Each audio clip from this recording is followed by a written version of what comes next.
It's really a privilege to be here in this collective, and thank you, Mr. Viswaranjan, for a very engaging presentation.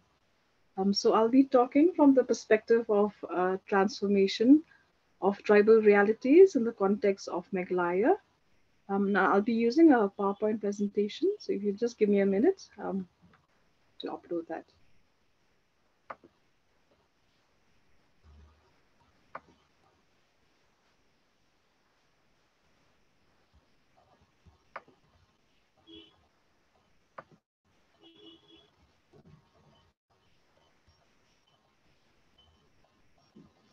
All right, is it visible, sir?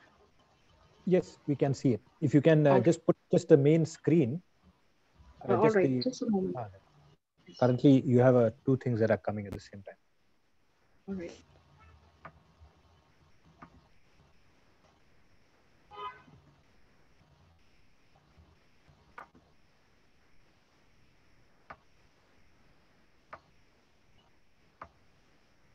Okay, is that better? Yeah, it's coming now. It has not come yet.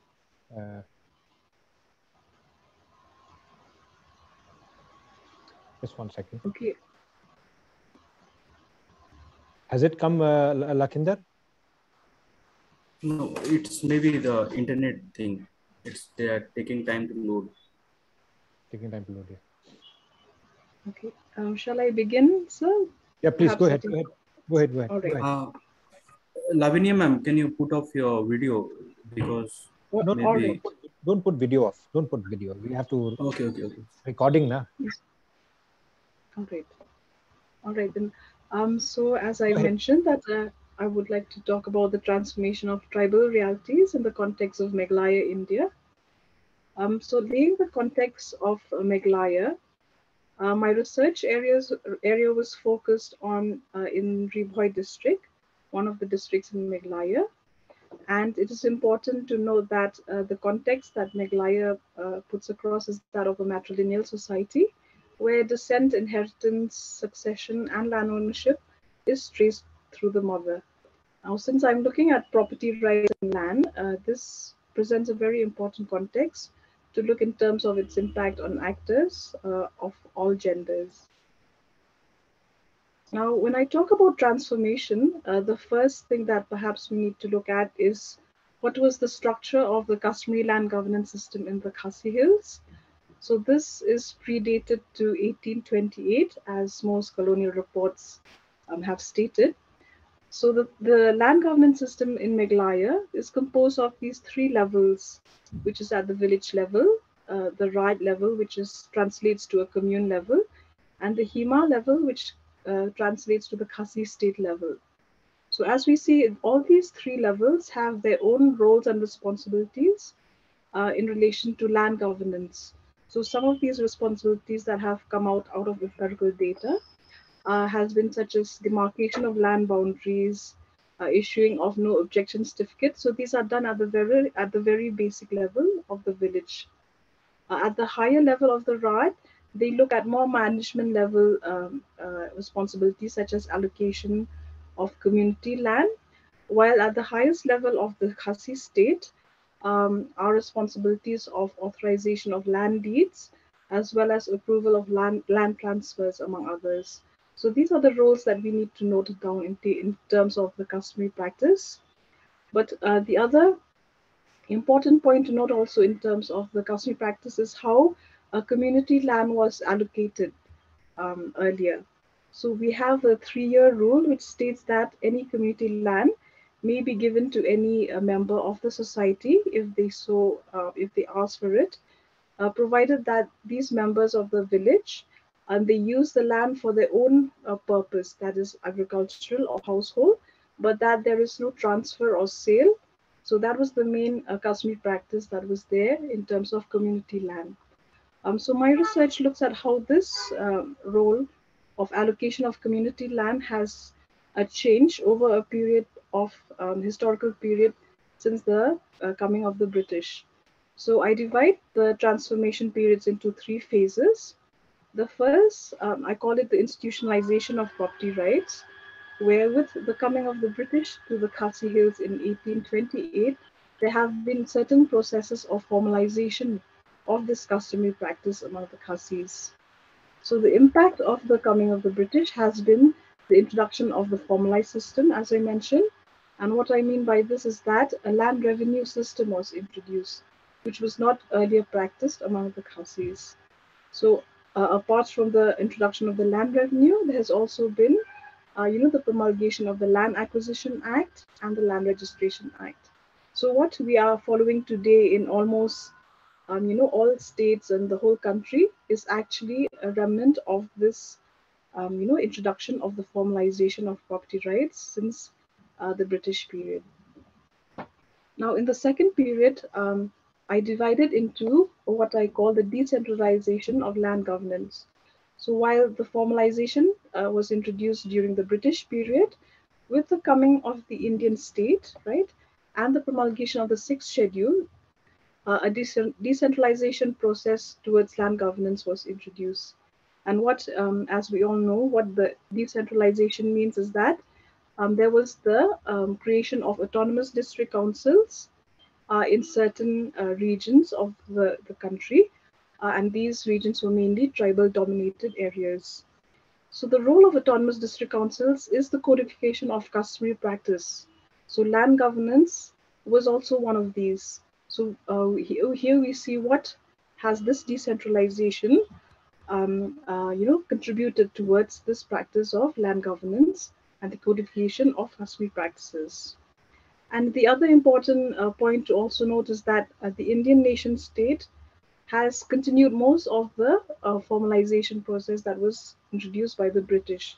Hence, we see, the use of laws such as the Land Acquisition Act being used for more than 100 years before it was recently amended. So this is the second phase of the transformation that I propose.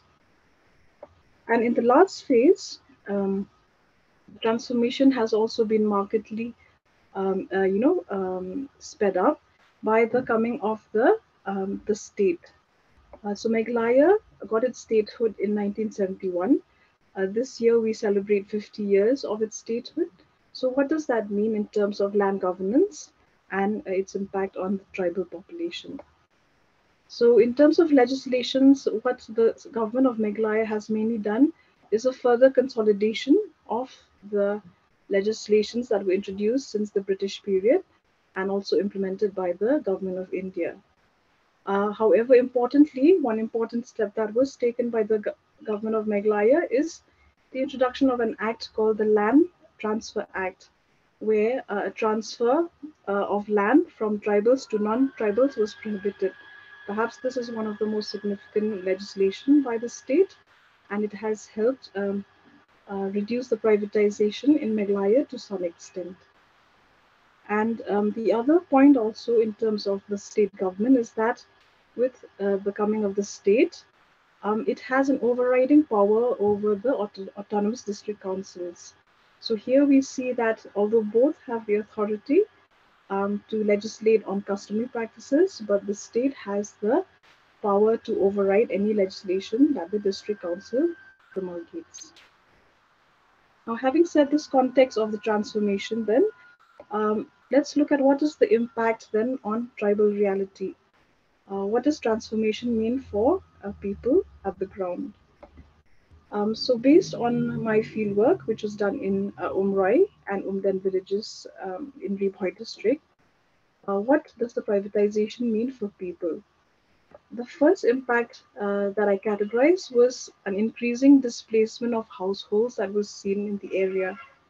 But what this means is that with increasing privatization, which here we see was done for the Umrai airport, a lot of people were pushed away from their land to look for land elsewhere. This was because of the very low rate of compensation, and in some of them, in some cases, like the case of Ms. Jusanta, she did not have land at all, so she was made to look for places in other villages. So there was this effect of displacement due to the privatization. It was also interesting to note that because of this privatization, A lot of people who spoke to me, a lot of my respondents, were said that although they were against the privatization, however, they were not consulted during the process of land acquisition. And the case was that such decisions were always made at the village level, and by a customary practice, women were not allowed to participate in these village councils. Therefore, by default, a lot of voices of the people were not heard during this process of being displaced. The second impact that I categorize is that of landless tenants. A lot of people who have migrated from other districts of Meghalaya to this district, to Ribhoi district, were staying as tenants in a lot of lands. So when the process of acquisition came in, they did not have any place to go, and they did not benefit anything from the compensation.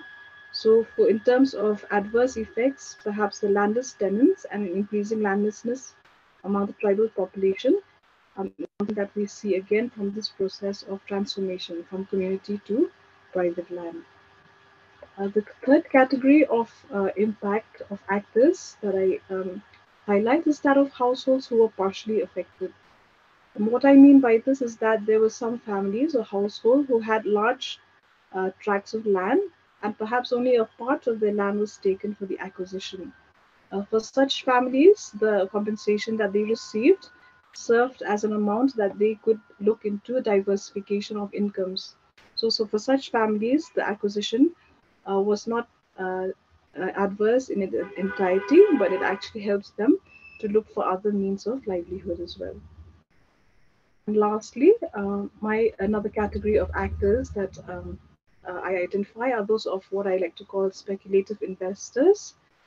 Um, Mostly, as mentioned by the General Secretary of the village, that a lot of people knew that the acquisition was happening, so they had acquired land a few years back in anticipation of the acquisition. And how they are able to hold the village is by using local villages to utilize community land so that it does not revert back to the village. And we see that most of these cases are those of urban elites with access to both information and capital. And this has led to a marked increase in commodification of land in the case study area. So with these four actors and the effects that they have on the research area, I'd like to propose then that what is it that this research highlights in terms of a vision for tribes of the Northeast and of the country as a whole.